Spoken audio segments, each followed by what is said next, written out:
नमस्कार. BA भाग 3 राज्यशास्त्र विभाग पेपर नंबर 10 तुलनात्मक राजकारण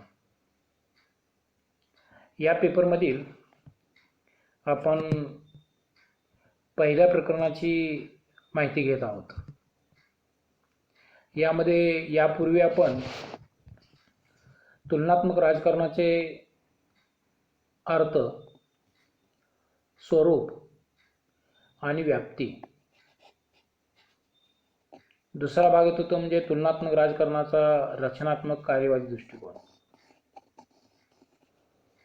तिसरा जो भाग येतो तो म्हणजे तुलनात्मक राजकारणाचा व्यवस्थात्मक दृष्टिकोन. या 3 घटकांचा यापूर्वी आपण अभ्यास केलेला आहे किंवा माहिती घेतलेली आहे.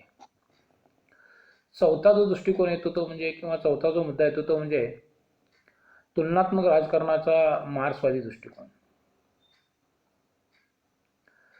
तुलनात्मक राजकारणाच्या अभ्यासाचे विविध दृष्टिकोनातून अभ्यास केला जातो. त्यामध्ये पारंपरिक दृष्टिकोन आणि आधुनिक दृष्टिकोन हे 2 प्रकार पडताना दिसून येतात. पारंपरिक दृष्टिकोनामध्ये वैधानिक, संस्थात्मक दृष्टिकोन, वैज्ञानिक दृष्टिकोन, आदर्शवादी दृष्टिकोन अशा प्रकारचे पारंपरिक आदर्शात्मक राज्यसंस्थेलाच फक्त महत्त्व देऊन त्या ठिकाणी राज्यसंस्थेच्या पारंपरिक कार्यांचा विचार करून दृष्टिकोन मांडण्याची भूमिका पारंपरिक तुलनात्मक राजकारणामध्ये होती. परंतु आधुनिक काळात वेगवेगळ्या घटकांच्या आधारे आधुनिक दृष्टिकोन मांडले जातात. त्यामध्ये व्यवस्थावादी दृष्टिकोन असेल, रचनात्मक कार्यवादी दृष्टिकोन असेल,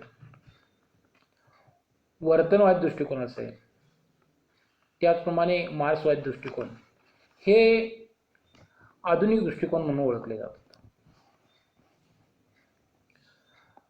तुलनात्मक राजकारणाच्या अभ्यासातील आधुनिक दृष्टिकोन म्हणून आपण या ठिकाणी रचनात्मक कार्यवादी दृष्टिकोन असेल आणि व्यवस्थावादी दृष्टिकोन किंवा व्यवस्थात्मक दृष्टिकोन हे 2 दृष्टिकोन आपण यापूर्वी पाहिलेले आहेत. या ठिकाणी आपण तुलनात्मक राजकारणाचा मार्क्सवादी दृष्टिकोन पाहणार आहोत. 20व्या शतकापासून तुलनात्मक राजकारणाचा अभ्यास आधुनिक पद्धतीने करण्यास सुरुवात झाली. 19व्या शतकापासून राज्यशास्त्राच्या किंवा तुलनात्मक राजकारणाच्या अभ्यासास आधुनिक पद्धतीने सुरुवात होताना दिसून येते.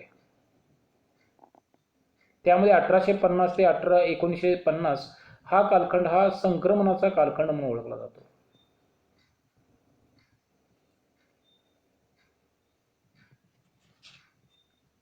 पारंपरिक तुलनात्मक राजकारण आणि आधुनिक तुलनात्मक राजकारण या दोहोंमध्ये 100 वर्षाचा संक्रमणकालीन कालखंड ओळखला जातो. यामध्ये कार्ल मार्क्स, हर्बर्ट स्पेन्सर,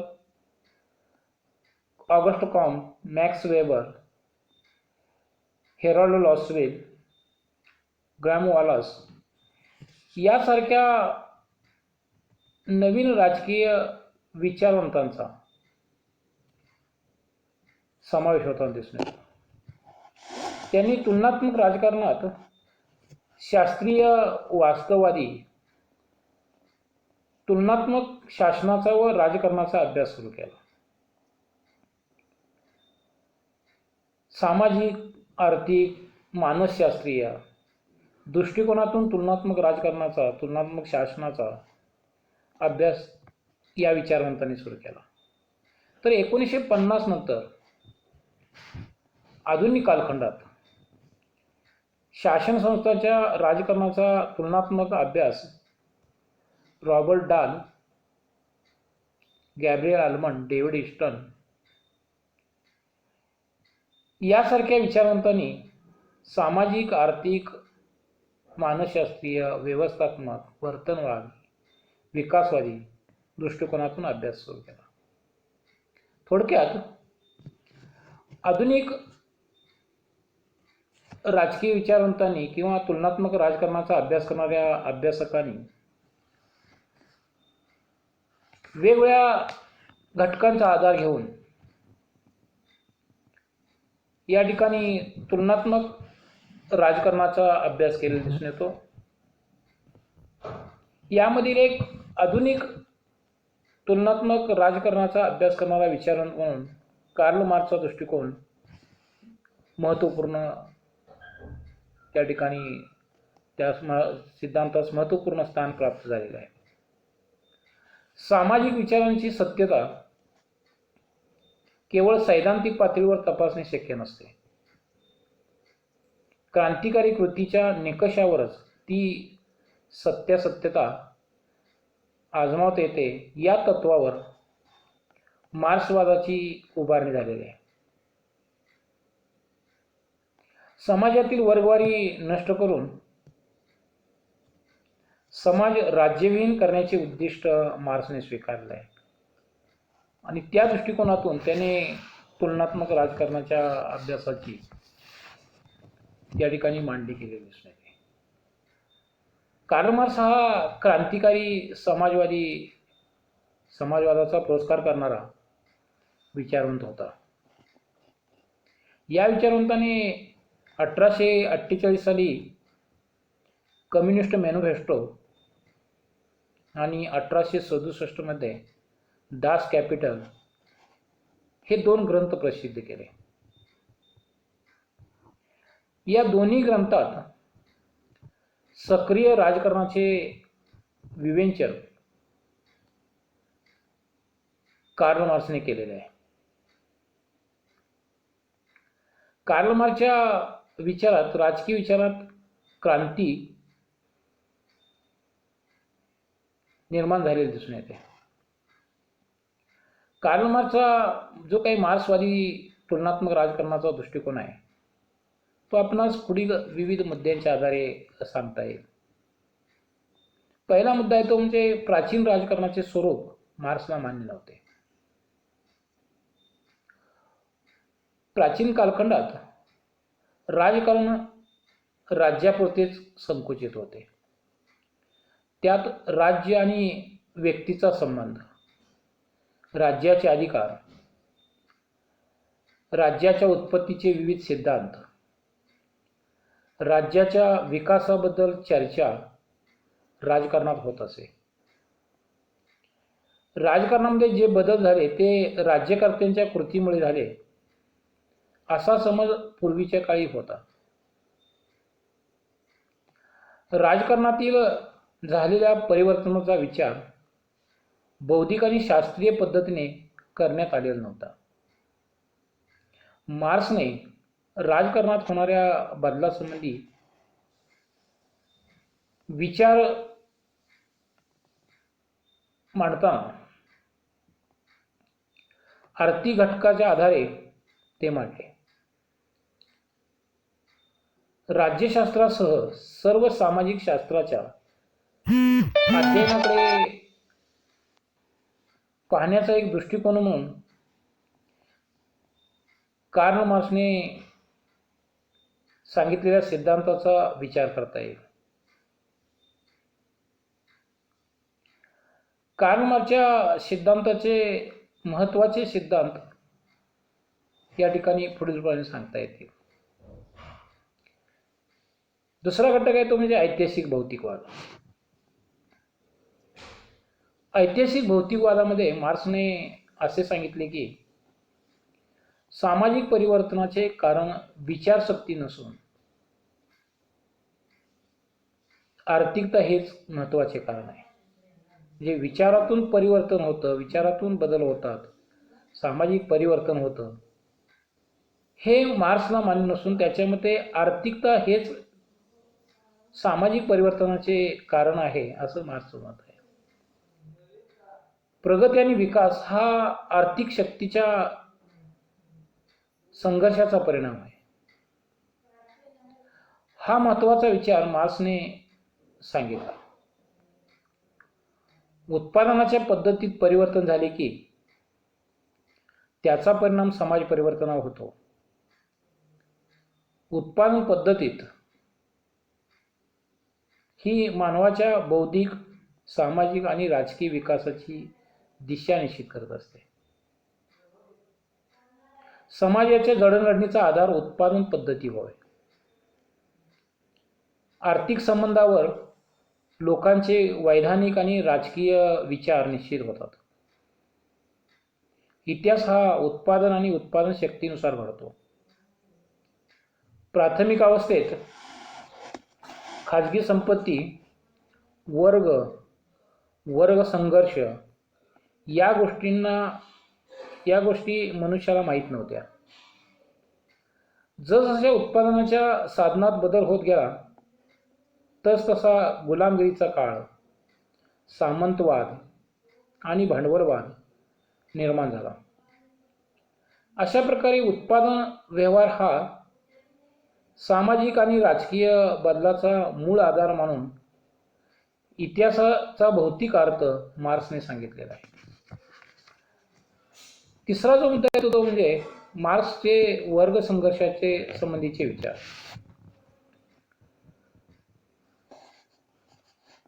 मार्क्समध्ये भांडवलदारांनी उत्पादनाच्या साधनावर आपली मालकी निर्माण केली. समाज हा धनिक आणि श्रमिक वर्गामध्ये विभाजित झाला.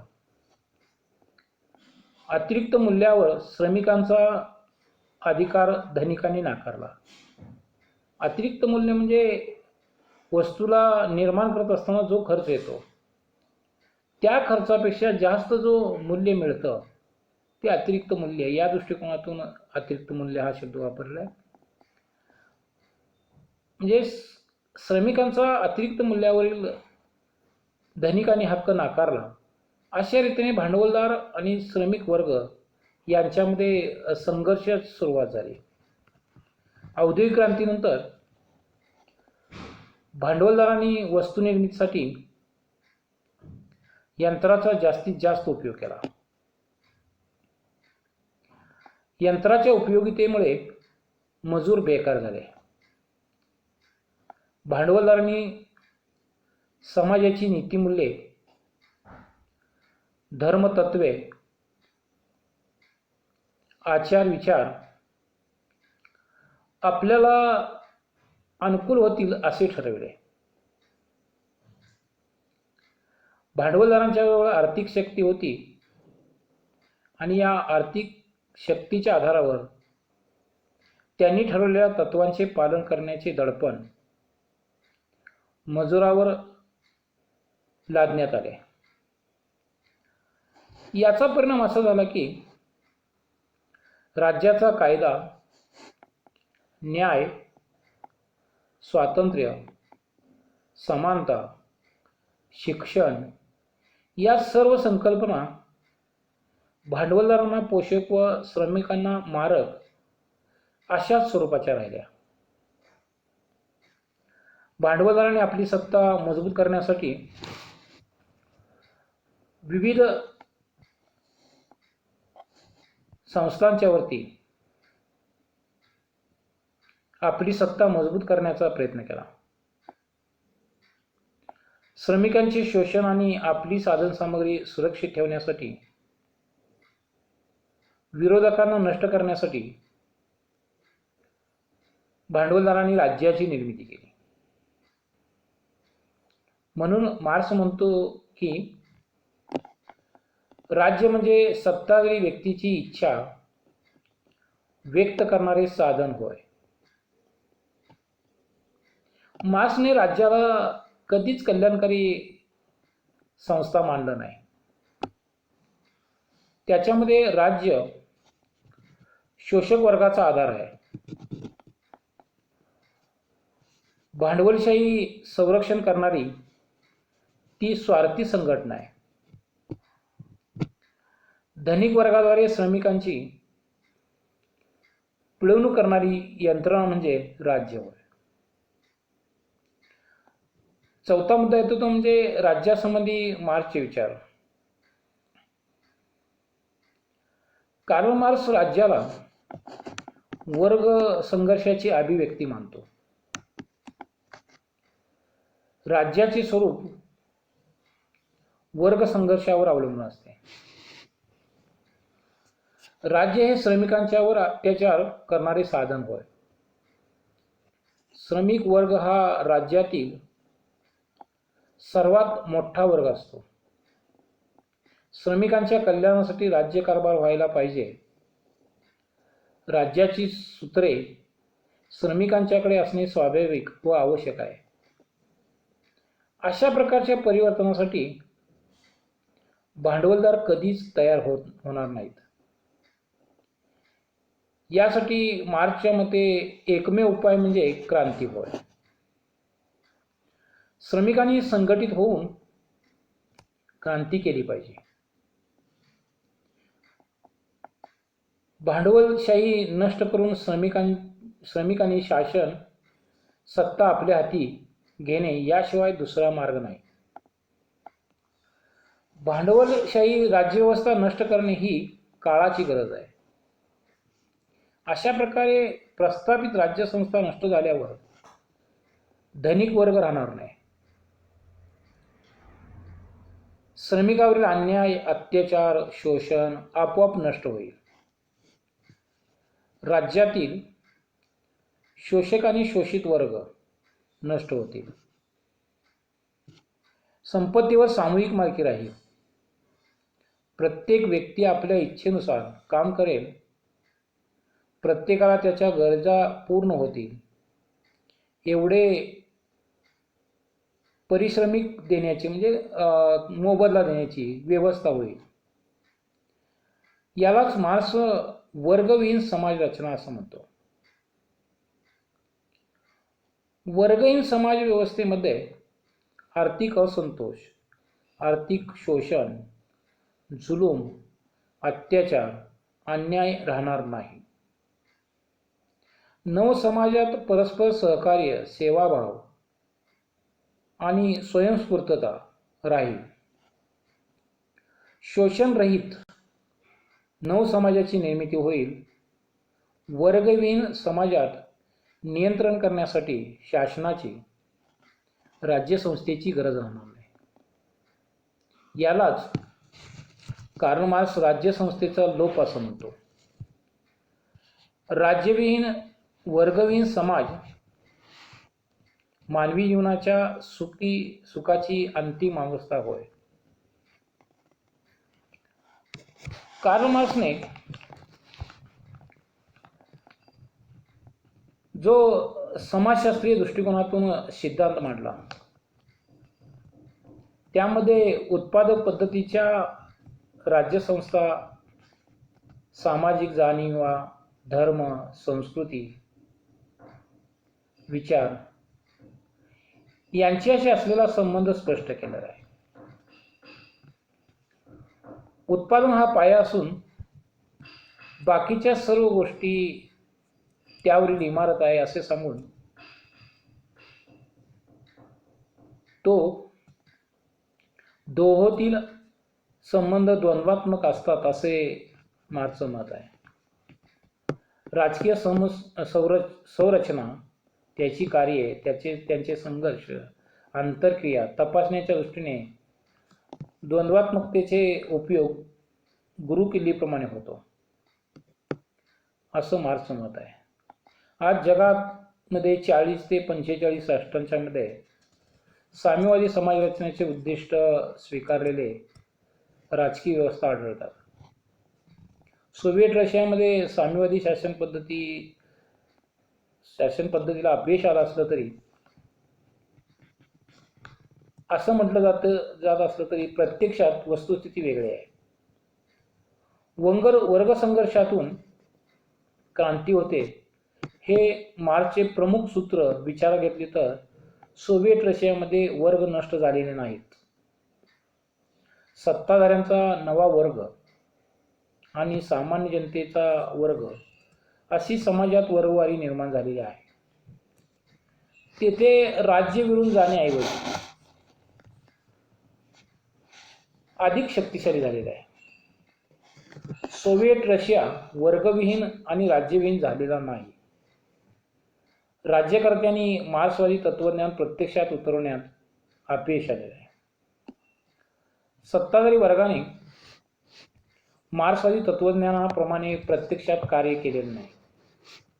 तेव्हा रशियाच्या विघटनावरून मार्क्सवादी तत्वज्ञान निरुपयोगी ठरलं असा निष्कर्ष काढणे चुकीचे ठरेल. आज इतर देशात साम्यवादी शासन पद्धती स्वीकारलेली आहे. त्याचाही विचार करणं क्रमप्राप्त ठरते. ज्याप्रमाणे लोकशाही तत्वप्रणाली काही देशात अपयशी ठरली असे जेव्हा आपण म्हणतो, तेव्हा तेथील परिस्थितीमुळे, लोकांच्यामुळे, राज्यकर्त्यांच्यामुळे लोकशाही मूल्ये जोपासता आलेली नसतात. लोकशाही तत्वप्रणालीचा त्यामध्ये दोष नसतो. त्याचप्रमाणे मार्क्सवादी तत्वप्रणालीबाबत मार्क्स म्हणतो की मार्क्सवादी दृष्टिकोन हा सुद्धा लोकशाहीच्या प्रमाणेच अपयश आले नसून लोकांनी लोकशाही तत्वप्रणाली जे अपयश आले त्यावेळेला जी भूमिका घेतली जाते की लोकशाही तत्वप्रणाली व्यवस्थित राबवली नाही. तसंच कार्ल मार्क्सच्या मते साम्यवादी तत्वप्रणाली जी अपयश आली म्हटलं जातं, त्यामध्ये सुद्धा कार्ल मार्क्सच्या तत्वज्ञानाप्रमाणे साम्यवादी व्यवस्था व्यवस्थित राबवली नाही अशीच भूमिका मार्क्सची असलेली दिसून येते. मार्क्सवादी दृष्टिकोनातून तुलनात्मक राजकारणाचे अध्ययन सुरू झाल्यामुळे तुलनात्मक राजकारणाला आणि राज्यशास्त्राला वेगळे वळण लागलेले आहे. उत्पादक वर्ग, भांडवलदार वर्ग राज्यसंस्थेच्या साधनाद्वारे मजूर सामान्य वर्गांचे शोषण कसे करतो याचे खरेखुरे स्पष्ट चित्र जगापुढे ठेवण्याचे कार्य कार्ल मार्क्सने केलेले आहे. तुलनात्मक राजकारणाचा अभ्यास करताना मार्क्सवादी दृष्टिकोन हा एक मार्गदर्शक व उपयुक्त दृष्टिकोन मानला जातो. कारण या दृष्टिकोनाने मार्क्सने राज्याचा आर्थिक दृष्टिकोन मांडलेला दिसून येतो. त्याने श्रमाला महत्त्व दिलेले आहे. कायदा, स्वातंत्र्य, न्याय या संकल्पनांची मांडणी त्याने आर्थिक दृष्टिकोनातून केलेली आहे. सामाजिक परिवर्तनाचे गतिशास्त्र आणि मार्गदर्शन कार्ल मार्क्सच्या दृष्टिकोनातून अभ्यासकांना लाभलेले दिसून येते. मानव, समाज आणि इतिहास यांचा अभ्यास करण्याचे ते एक उत्तम शास्त्र ठरलेलं आहे, हे मान्य करावे लागेल. अशा प्रकारे आपणास कार्ल मार्क्सचे तुलनात्मक राजकारणासंबंधीचे जे विचार किंवा तुलनात्मक राजकारणासंबंधीचा जो दृष्टिकोन आहे याचं थोडक्यात विश्लेषण आपल्याला करता येईल. कार्ल मार्क्सच्या विचाराप्रमाणेच अनेक आधुनिक विचारवंतांनी आपापल्या दृष्टिकोनातून तुलनात्मक राजकारणाचे विविध दृष्टिकोन सांगितले आहेत. त्या सर्व दृष्टिकोनांचा या ठिकाणी आपण अभ्यास करू शकत नाही, कारण आपल्याला अभ्यासक्रमाची मर्यादा आहे. आपल्या अभ्यासक्रमामध्ये पारंपरिक दृष्टिकोन तुलनात्मक राजकारणाचे नसले तरी सुद्धा आधुनिक दृष्टिकोनातील रचनात्मक कार्यवादी दृष्टिकोन, व्यवस्थात्मक दृष्टिकोन आणि मार्क्सवादी दृष्टिकोन, हे 3 दृष्टिकोन आपल्याला अभ्यासक्रमाला आहेत. त्यामुळं या प्रकरणामध्ये आपण या 3 दृष्टिकोनांचा तुलनात्मक राजकारणाच्या दृष्टिकोनातून अभ्यास केलेला आहे. आणि त्यामुळे थोडक्यात सारांश या दृष्टिकोनाने आपापला एखादा विशिष्ट दृष्टिकोन विचार समोर ठेवून आपले दृष्टिकोन मांडलेले दिसून येतात. प्रत्येकाचे दृष्टिकोन हे वेगवेगळ्या प्रकारचे व्ह्यू असलेले किंवा त्यांचा विचाराचा दृष्टिकोन असलेला आपल्याला दिसून येतो. अशा प्रकारे या ठिकाणी आपल्याला या अभ्यासक्रमामध्ये असलेल्या या 3 दृष्टिकोनांचा सविस्तर या ठिकाणी आढावा घेतलेला आहे. थँक्यू.